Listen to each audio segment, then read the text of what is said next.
श्रीमद् भागवत कथा का आप अमृत रसपान कर रहे हैं और प्यारे आज के दिन चाहे भंडारे का दान, चाहे कन्यादान या किसी भी रूप में जब दान दिया जाता है उसका अक्षय फल प्राप्त होता है। क्योंकि किसी को किसी चीज में आनंद आता है, किसी को किसी चीज में आनंद आता है।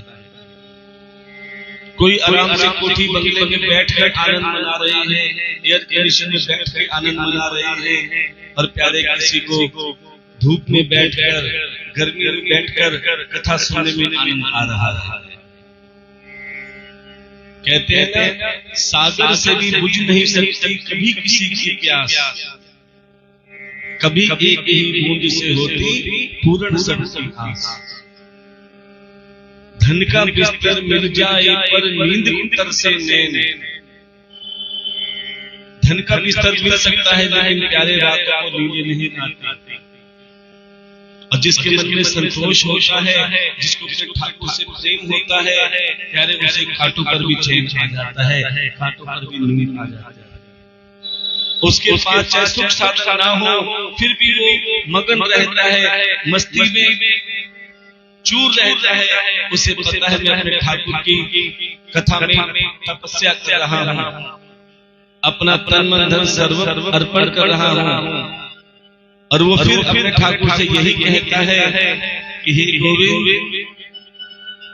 लोग मुझे कहते हैं कि तू दीवाना है, दीवाना है। हाँ, मैं दीवाना हूँ। जो मेरे ठाकुर का दीवाना है प्यारे भाव से मेरे साथ रहेगा और मीठी मीठी तालियों के साथ यही कहेंगे, मैं तो कान्हा की दीवानी, अपने कान्हा में मगन।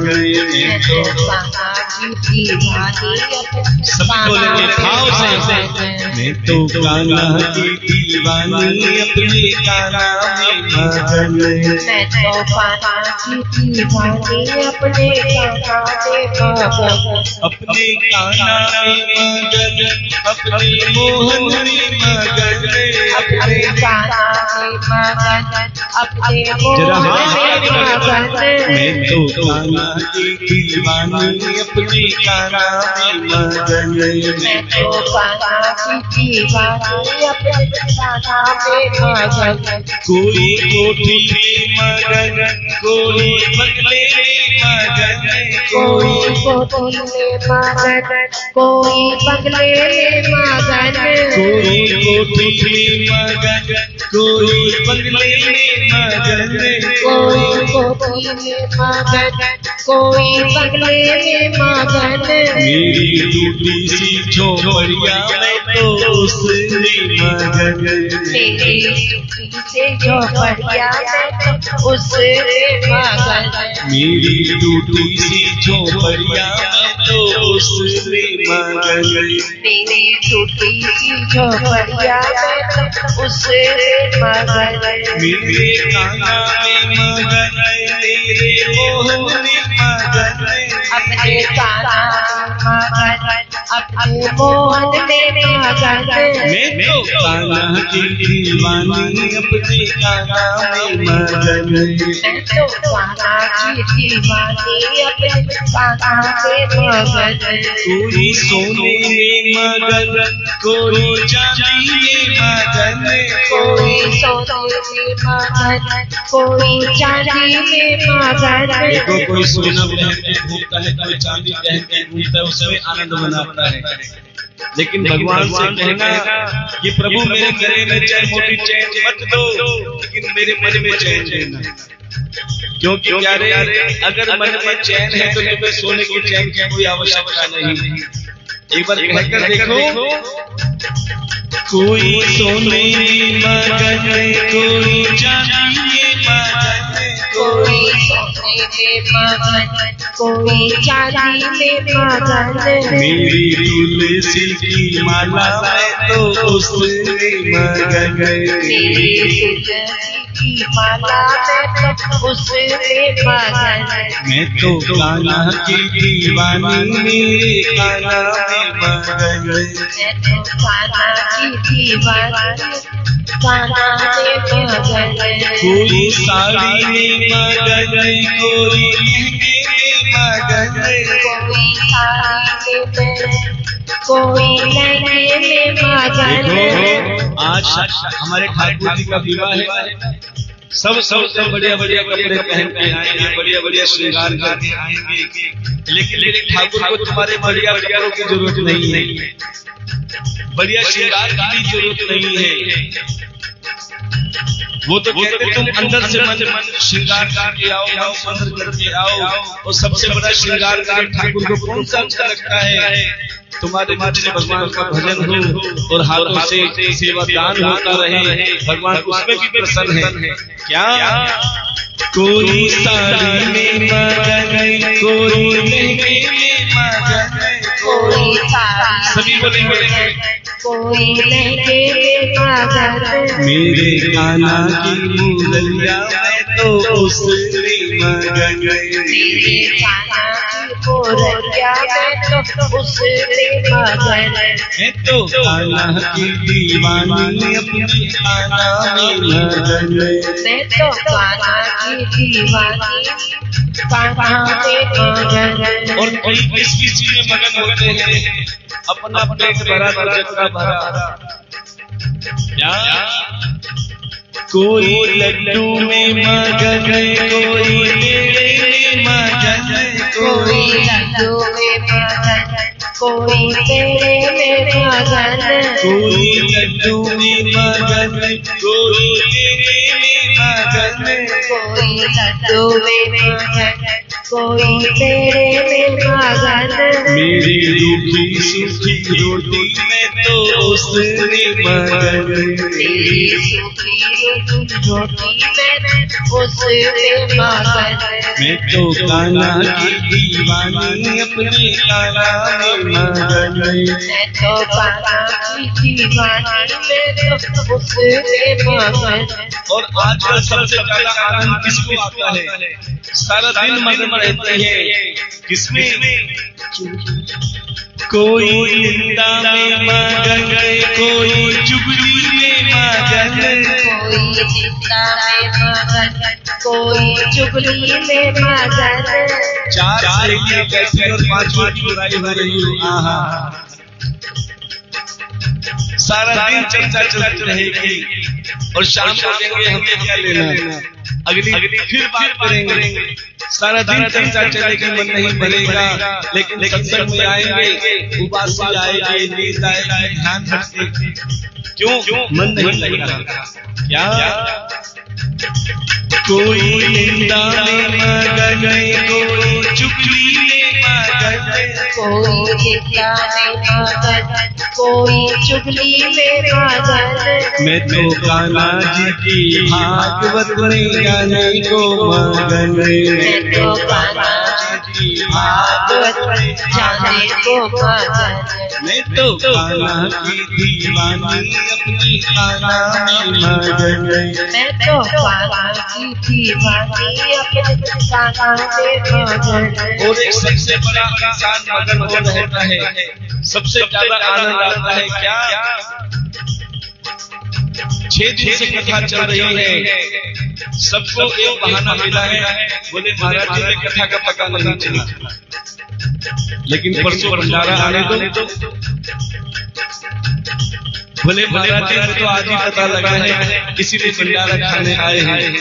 क्या कोई खाने में मगन, कोई ले जाने में मगन, कोई खाने में मगन, कोई ले जाने में मगन, कोई खाने में मगन, कोई ले जाने में मगन, कोई खाने में मगन, कोई ले जाने में मगन।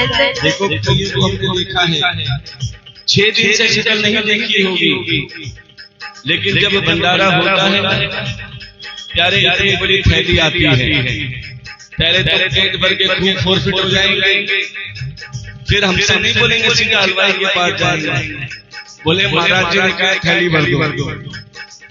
महाराज जी को और बदनाम करते हैं, इसलिए कहते हैं प्यारे ये भंडारा सबसे बड़ा भार होता है, कभी भी भंडारा ऐसे नहीं खाना चाहिए। क्योंकि जब हम किसी को दे नहीं सकते तो प्यारे देने का भी अधिकार नहीं है, क्योंकि तुम किसी के हक का ले रहे हो। ये क्या अपने पाप उतारते हैं जो सेवा करते हैं, और जब कोई थैली भर भर के ले जाता है तो समझ लो जो अपने पाप उतार रहा है उसके पाप तुम लेकर जा रहे हैं। क्या कोई खाने में मगन, कोई ले जाने में मगन, कोई खाने में मगन, कोई ले जाने में मगन। मैं तो कान्हा के भंडारे की सेवा में मगन, मैं तो कान्हा के भंडारे की सेवा में मगन। मैं तो कान्हा की दीवानी अपने कान्हा में मगन, मैं तो कान्हा की दीवानी अपने कान्हा में मगन।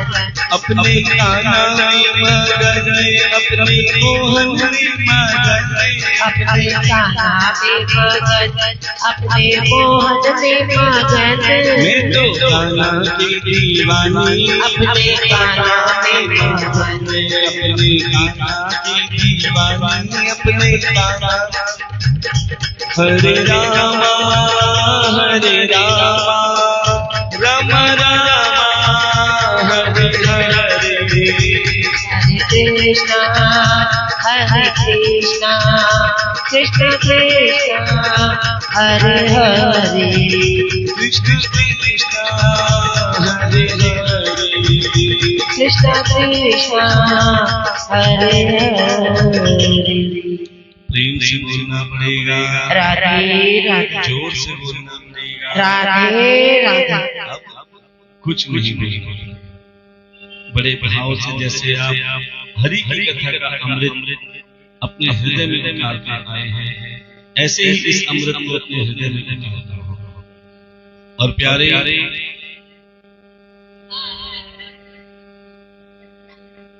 देखो, आज बारातियों का भव्य स्वागत होगा और पार्टी की भी तैयारी है। तो प्यारे आज बहुत ही सुंदर हमारे ठाकुर जी का विवाह उत्सव मनाने जा रहा है, और आप सभी कुछ बराती बनकर, कुछ घराती बनकर इस महान अनुष्ठान में, इस महान यज्ञ में और इस महान सेवा में अपना योगदान करके पुण्य को नहीं। और कहते सेवा करने में जो आनंद आता है ना, वो आनंद किसी में नहीं है। दो आनंद बताए जाते हैं, एक दूसरे के मुंह का छीनकर खाने में आनंद आता है, और एक अपने मुंह का दूसरों को खिलाने में।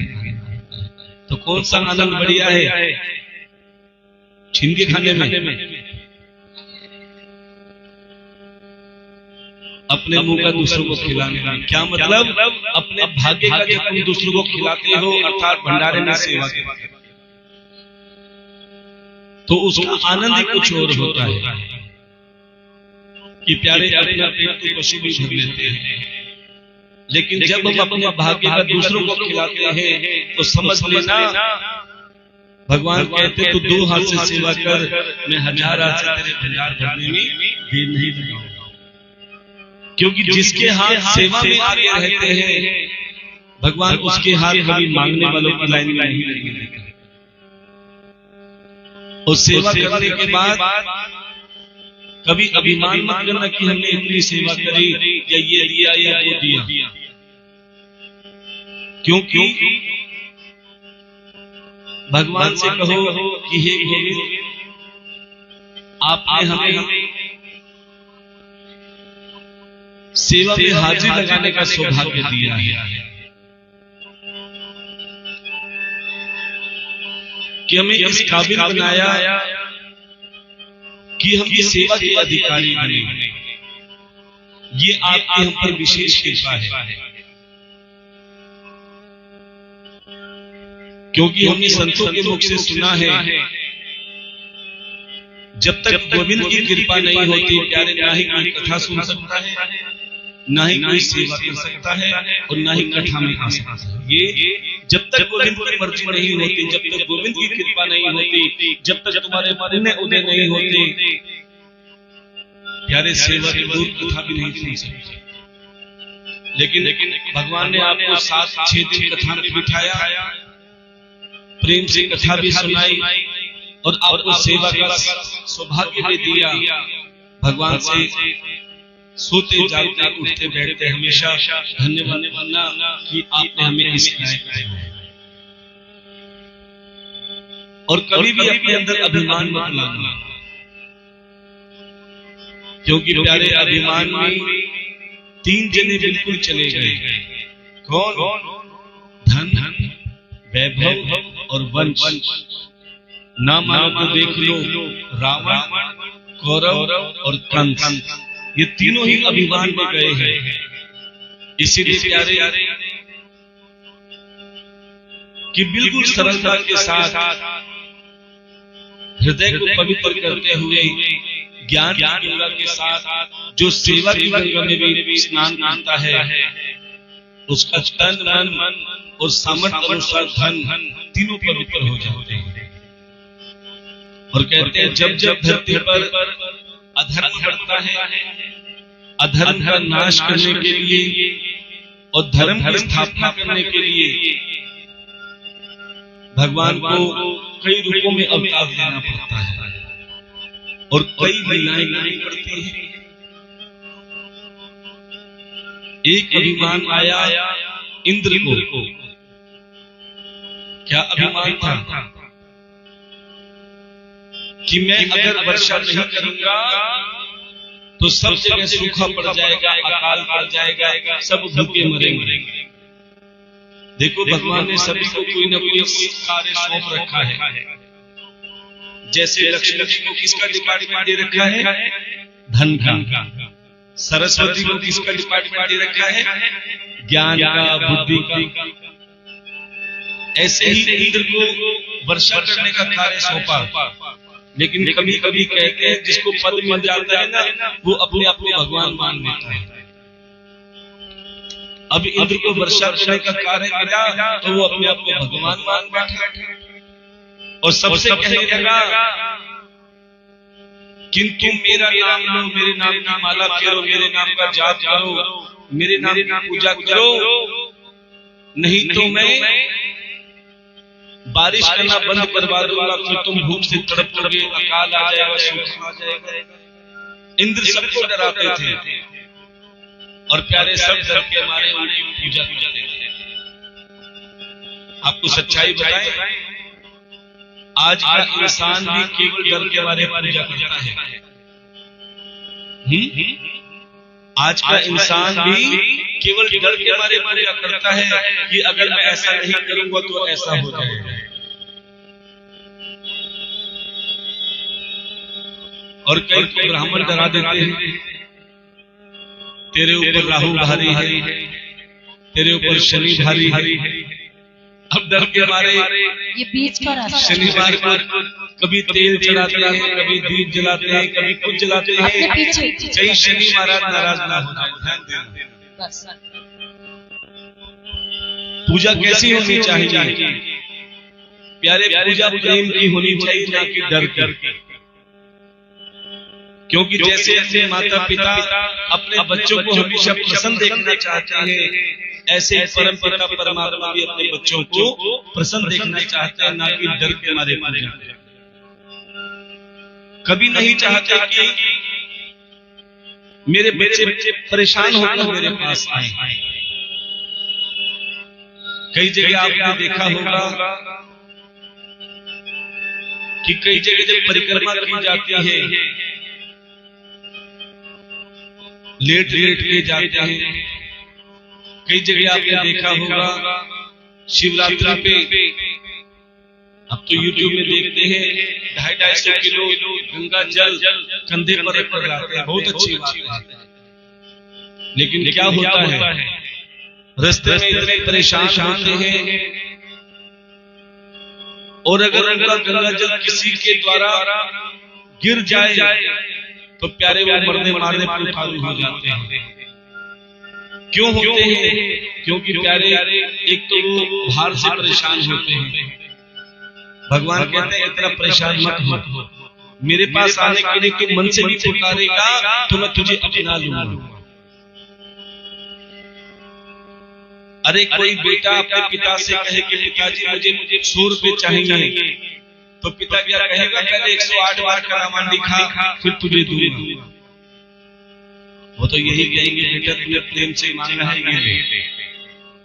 इसलिए भगवान भाव भूखे ना कि डर से, जो तुमने प्रेम से कर दिया प्यारे भगवान उसमें भी प्रसन्न हो जाएंगे। अगर तुमने प्रेम से भगवान को भाव से पुकार लिया तो भी भगवान आ जाएंगे। क्यों? है भाव के भूखे प्रभु, है भाव के भूखे, ये वेद बताते हैं, ये वेद बताते हैं, जब भक्त पुकारे प्रेम से प्रभु दौड़े आते हैं। जब भक्त पुकारे प्रेम से प्रभु दौड़े आते है भाव के भूखे प्रभु, है सभी बोले भूखे प्रभु, है भाव के भूखे प्रभु, है भाव के भूखे प्रभु, ये वेद बताते हैं, ये वेद बताते हैं, जब भक्त पुकारे प्रेम से प्रभु दौड़े आते हैं। जब भक्त पुकारे प्रेम से प्रभु दौड़े आते। क्योंकि हम चाहते हैं कि प्रेम से पुकारो, प्रेम से भाव से सेवा करो, ना कि डर से। कि एक बहुत दुखी व्यक्ति था, एक बहुत दुखी व्यक्ति था, वो बहुत परेशान रहता था। घर में उसके एक दाना नहीं था। अब वो दुखी व्यक्ति पहुंच गया एक पंडित जी के पास। किसके पास? बोले पंडित जी मैं बहुत दुखी हूँ, मेरे दुख का कोई उपाय बताओ। अब पंडित जी ने पत्रा खोला, बोले ओहो तुम्हारे तो शनि चढ़ा हुआ है, शनि की दशा भारी है। बोले तो महाराज शनि की दशा उतारो। बोले उतार तो दूंगा लेकिन 2100 रुपए लगेंगे। कितने लगेंगे? अब वो दुखी व्यक्ति कहने लगा महाराज मेरे घर में तो अन्न का एक दाना भी नहीं है, 2100 रुपए कहां से लाऊं? अब पंडित जी ने सोचा कि आया है तो कुछ तो लेके जाए। बोले कोई बात नहीं, 1100 दे दे, तेरा शरीर उतार दूंगा। बोले महाराज मेरे पास 1100 भी नहीं है। बोले 500 दे दे, 200 दे दे, 100 दे दे। बोले प्रभु मेरे पास कुछ नहीं है। बोले 11 तो होंगे, 11 तो दे जा। बोले महाराज 11 भी नहीं है। बोले जो जा तेरा शरीर भी कुछ नहीं बिगाड़ सकता, क्योंकि बिगाड़ेगा उसका जिसके पास होगा। इसलिए हम आपसे कहते हैं प्यारे कि कैसा भी समय हो कभी परेशान मत होना। अगर अच्छा हो तो हरि हरि कृपा समझना, और थोड़ा बहुत दुख आए तो हरि हरि इच्छा समझ के स्वीकार कर लेना। किसी के आगे रोने पीटने गिड़गिड़ाने से कोई फायदा नहीं। ये संसार तुम्हारी सुनेगा नहीं, बल्कि और तुम्हारा फायदा उठाएगा, तुम्हारे जख्मों पे नमक लगाएगा। और जो मरम लेकर बैठा है उसके पास आने को तुम तैयार ही नहीं। अब क्या हुआ? इंद्र उसके डर के मारे सब ब्रजवासी इंद्र की पूजा करते थे। इंद्र भी प्रसन्न थे। अब एक बार यशोदा मैया पूजा की तैयारी कर रही थी। छोटे से कन्हैया ने कहा मैया ये काहे का पूजन की तैयारी कर रही हो? बोले लाला ये जय जय का पूजन की तैयारी चल रही है। बोले जय जय कौन है? बोले ये जय जय इंद्र भगवान है। कौन से भगवान है? इंद्र। इतना सुनते ही प्यारे कन्हैया कहने लगे भैया ये इंद्र कब से भगवान बन गए? बोले लाला ऐसे नहीं कहते, उस समय पर वर्षा करते हैं जिससे गोवर्धन पर्वत पर अन्न उगता है, जिससे हमारा परिवार चलता है, हुए ना हमारे भगवान? बोले बिल्कुल नहीं। बोले कैसे? बोले इंद्र ने कभी तुम्हें साक्षात दर्शन दिए? बोले नहीं, ये गोवर्धन